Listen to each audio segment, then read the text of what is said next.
പ്രവാസ ലോകത്തെ വാർത്തകളും വിശേഷങ്ങളും അതുപോലെ മാറി മാറി വരുന്ന നിയമങ്ങളും നേരത്തെ അറിയാൻ ഈ ചാനൽ സബ്സ്ക്രൈബ് ചെയ്യൂ. അടുത്തുള്ള ബെല്ലൈക്കൺ എനേബിൾ ചെയ്യാൻ മറക്കേണ്ട. നമസ്കാരം. ഒമാൻ വാർത്തകളിലേക്ക് സ്വാഗതം. ഇന്ന് 2025 ഫെബ്രുവരി 7 വെള്ളി. പ്രധാന വാർത്തകൾ.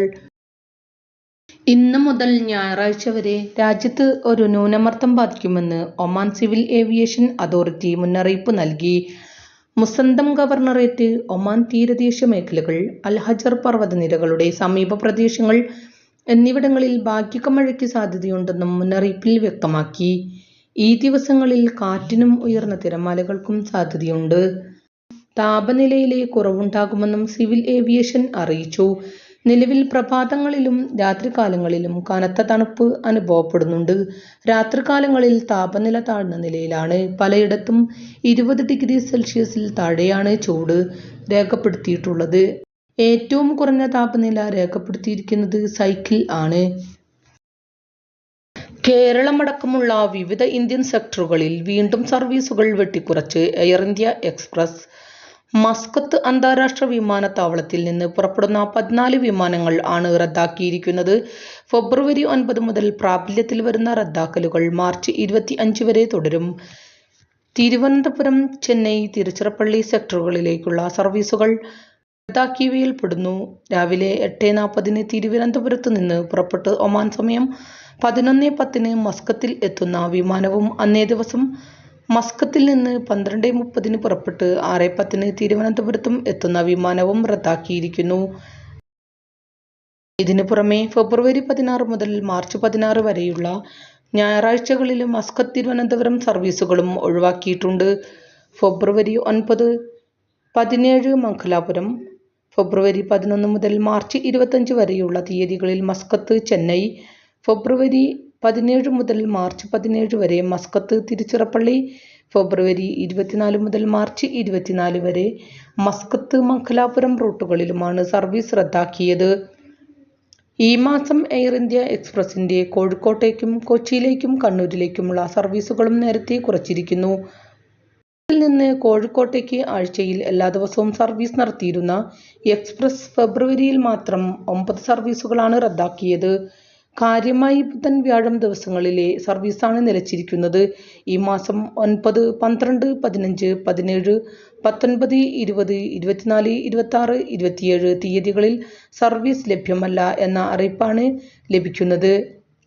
കണ്ണൂരിലേക്കും കൊച്ചിയിലേക്കും സർവീസുകൾ കുറച്ചിട്ടുണ്ട്. ഈ മാസം 17 മുതൽ മസ്കത്തിൽ നിന്ന് കണ്ണൂരിലേക്ക് ആഴ്ചയിൽ 4 സർവീസുകൾ മാത്രമാണ് ഉള്ളത്. ബാക്കി 3 ദിവസം സർവീസുകൾ ഇല്ല.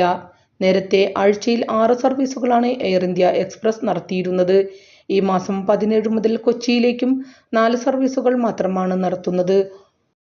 ഓഫീസ് സീസണായതിനാലാണ് വിമാനം റദ്ദാക്കിയിരിക്കുന്നത് എന്നാണ് ട്രാവൽ മേഖലയുള്ളവർ പറയുന്നത്. നിലവിൽ കേരള സെക്ടറുകളിൽ ഉൾപ്പെടെ ടിക്കറ്റ് നിരക്കുകൾ കുറവാണെങ്കിലും യാത്രക്കാർ കുറവാണ്.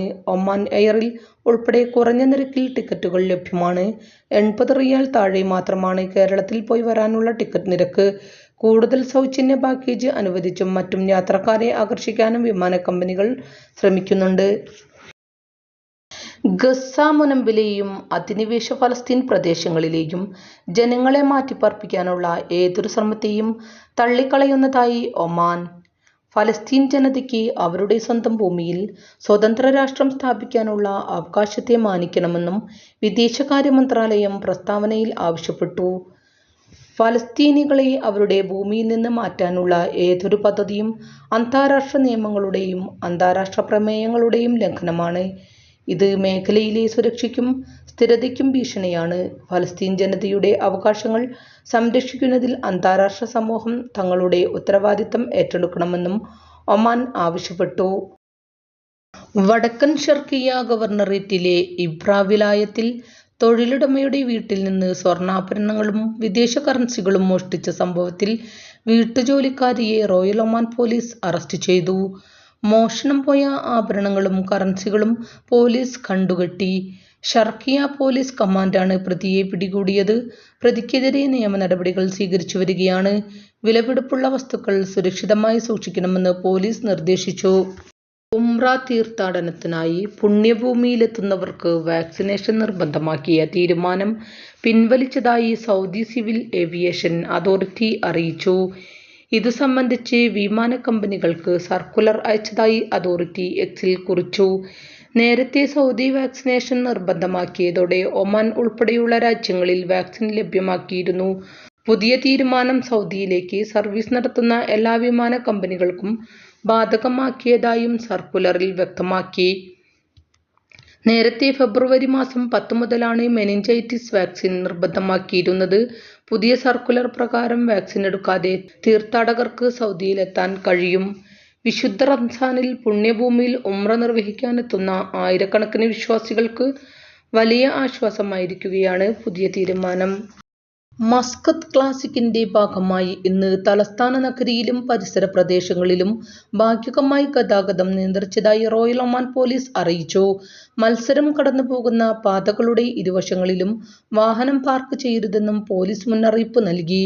മത്സര സമയങ്ങളിൽ മറ്റു വാഹനങ്ങൾക്ക് അധികൃതർ നൽകുന്ന നിർദ്ദേശങ്ങൾ പാലിക്കണം. ഒമാനിൽ ഡ്രോൺ ഉപയോഗിക്കുന്നവരുടെ രജിസ്ട്രേഷൻ നടപടികൾക്ക് സെർബ് പ്ലാറ്റ്ഫോം ഔദ്യോഗികമായി ആരംഭിച്ചു.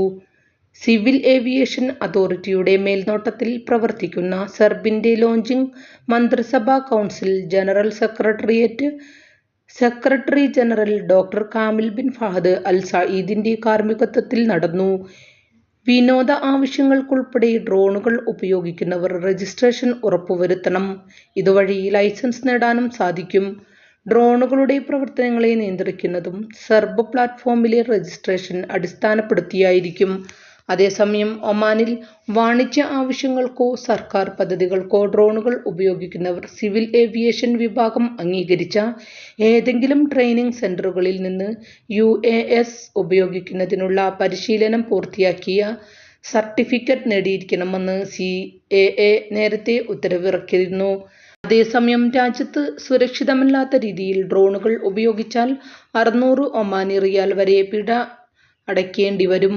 ഡ്രോണുകൾ ഉപയോഗിക്കാനുള്ള പെർമിറ്റ് ഫീസ് അടയ്ക്കണം. 25 റിയാൽ മുതൽ 500 റിയാൽ വരെയാണ് ഫീസ് നിരക്കെന്നും സിവിൽ ഏവിയേഷൻ അതോറിറ്റി പുറത്തിറക്കിയ ചട്ടങ്ങളിൽ പറയുന്നു. സിവിൽ ഏവിയേഷൻ അതോറിറ്റിയുടെ അനുമതിയില്ലാതെ ഡ്രോണുകളോ അവയുടെ ഭാഗങ്ങളോ ഇറക്കുമതി ചെയ്യുകയോ നിർമ്മിക്കുകയോ ചെയ്യുന്നതും നിരോധിച്ചിട്ടുണ്ട്. ഡ്രോണുകൾ പറത്തുന്നതിന് അതോറിറ്റിയിൽ നിന്ന് ലൈസൻസ് നേടണം. സൈനിക സുരക്ഷാ അധികൃതർക്ക് അനുമതി ആവശ്യമില്ല.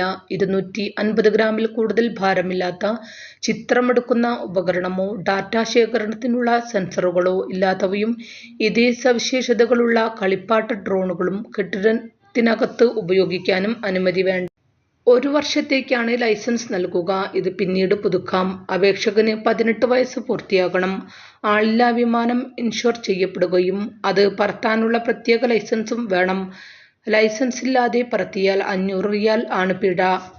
ഭാരത്തിന്റെ അടിസ്ഥാനത്തിൽ ഡ്രോണുകളുടെ 3 വിഭാഗങ്ങളായി തിരിച്ചിട്ടുണ്ട്. 5 കിലോയിൽ താഴെയുള്ളത്, 5 മുതൽ 25 വരെ കിലോയുള്ളത്, 25 കിലോയിലേറെയുള്ളത് എന്നിങ്ങനെയാണ് തരം തിരിച്ചിരിക്കുന്നത്.